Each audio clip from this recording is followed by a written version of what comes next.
चलो बच्चों, अपनी अपनी किताबें खोलो। तान्या, तुम खड़ी होकर बुक रीडिंग करो। मैम, क्या आज मैं बुक रीडिंग कर सकती हूँ? नहीं तनीषा, तान्या की आवाज बहुत अच्छी है। उसकी आवाज पूरी क्लास में गूंजती है और सब बच्चे आराम से पढ़ते भी हैं। तुम फिर कभी रीडिंग कर लेना। ये सुनकर तनीषा को बहुत गुस्सा आता है। वो चुपचाप अपनी सीट पर बैठ जाती है। आखिर टीचर को दिक्कत क्या है? मुझे लगता है मैं पूरी क्लास में सबसे गोरी हूँ, इसलिए ये कल्लो टीचर मुझसे चिढ़ती है। तनीषा को काव्या जरा भी पसंद नहीं थी, क्योंकि वो बहुत काली थी। यहाँ तक कि मनीषा को क्लास में काले बच्चे भी पसंद नहीं थे। उसके सभी दोस्त गोरे थे। देखो देखो, वो लड़की कितनी काली है। हे भगवान, कोयले की तरह बिल्कुल खाली। हे भगवान, तनीषा तुम भी ना कितना मजाक उड़ाती हो। अरे तुम देखो ना, ये काले लोग कितने बेकार लगते हैं। मुझे तो जरा भी पसंद नहीं है, और खास तौर पर हमारी क्लास टीचर काव्या मैडम। ऐसा लगता है जैसे कोयले की भट्टी से निकल कर आ रही हूँ। काव्या पीछे से ये सारी बातें सुन लेती है। तनीषा, तुम्हें ऐसा नहीं सोचना चाहिए। काला और गोरा कुछ नहीं होता, सब अपने लिए ठीक होते हैं। किसी के काले रंग की वजह से उससे नफरत करना ये ठीक नहीं। ये सुनकर तनीषा मुंह बनाकर वहां से चली जाती है। कुछ देर में स्कूल की छुट्टी हो जाती है, जिसके बाद सारे बच्चे अपना बैग उठाकर जा रहे होते हैं, लेकिन तनीषा अपनी गोरी सहेलियों के साथ आराम से सबसे आखिर में निकल रही होती है। उसी वक्त वो स्कूल के बाहर अपनी काली मैडम काव्या को उसके गोरे पति के साथ बाइक पर बैठते हुए देखती है। ओह माय गॉड, जरा देखो उसको। क्या ये आदमी इसका पति है? आई कांट बिलीव, इतना सुंदर, इतना गोरा लड़का इसका पति कैसे हो सकता है?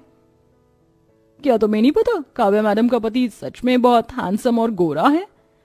हाँ, बिल्कुल ड्रीम बॉय की तरह। काश कि ऐसा पति हमें मिले। अपनी सहेलियों की बातें सुनने के बाद तनीषा अपने मन में सोचती है, कोई और क्यों, जब सपनों का राजकुमार सामने हो तो उसे ही हासिल करना चाहिए। तनीषा उस दिन के बाद से काव्या के पति पृथ्वी को बहुत नोटिस करती है।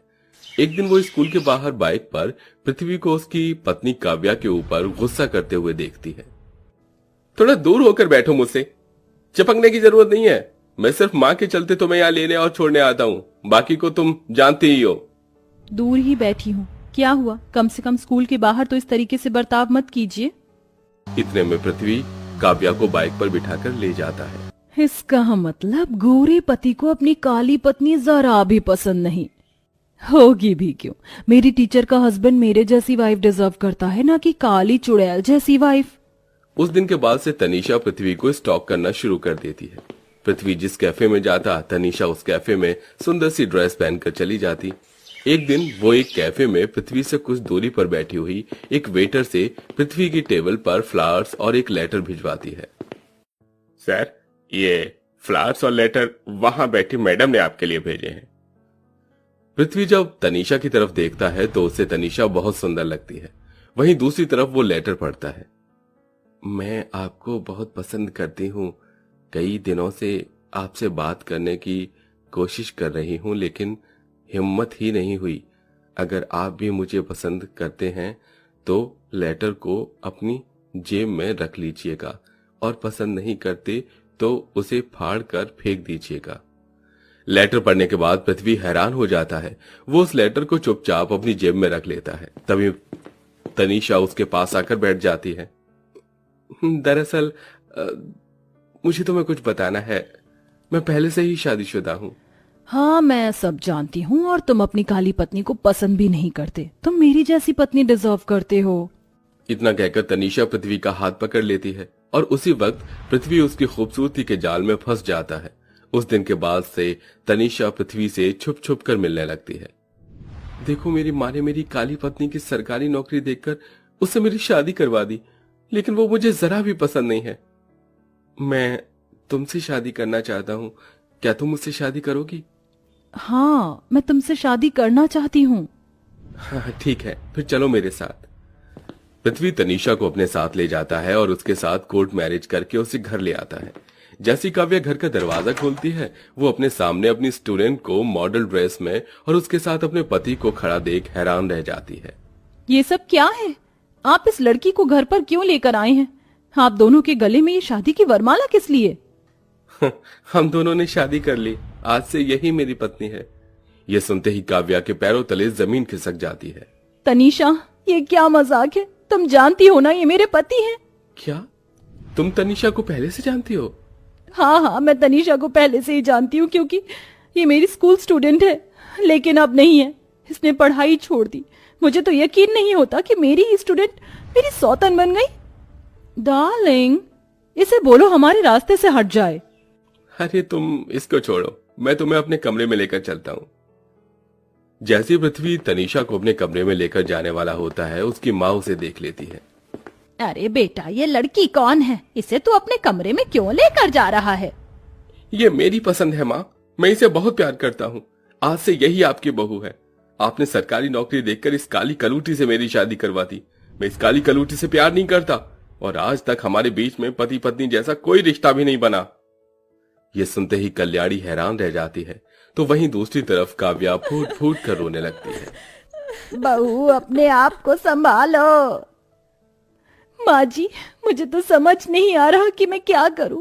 मेरी ही स्टूडेंट मेरी सौतन बनकर इस घर में आ गई, और मुझे गानों गान खबर तक नहीं हुई। और सही कहा पृथ्वी जी ने, आज तक उनके और मेरे बीच में पति पत्नी वाला रिश्ता कभी बना ही नहीं, क्योंकि वो मुझसे प्यार ही नहीं करते। लेकिन मैं इस भरोसे में आज तक बैठी थी कि एक ना एक दिन वो मुझसे प्यार कर लेंगे। काव्या को बहुत बुरा लगता है, लेकिन फिर भी वो अपने ससुराल को छोड़कर कहीं नहीं जाती। वो अपनी सास के लिए वहीं रहती है। वो इतना सब कुछ होने के बाद भी अपनी सास और अपने पति का ख्याल रखना बंद नहीं करती। तो वहीं दूसरी तरफ तनीषा हर रोज पृथ्वी को परेशान करती है। देखो डार्लिंग, ये ड्रेस मुझ पर कैसी लग रही है? अच्छी लग रही हूँ ना मैं? तनीषा, तुम पागल हो गई हो क्या? इतने पैसे तुमने इन छोटे से कपड़ों के ऊपर बर्बाद कर दिए। अरे इससे अच्छा तो तुम साड़ी खरीदती, तो वो तुम्हारे ऊपर ज्यादा अच्छी लगती। तुम्हारी हिम्मत कैसे हुई मेरे पहनावे के ऊपर बोलने की? मेरा जो मन करेगा मैं वही पहनूंगी। तुम मेरी लाइफ में इंटरफेयर मत करो। तनीषा छोटे कपड़े पहनकर ही घर से बाहर चली जाती है। इस बात का पृथ्वी को बहुत बुरा लगता है, क्योंकि वो उसकी कभी भी कोई बात नहीं मानती।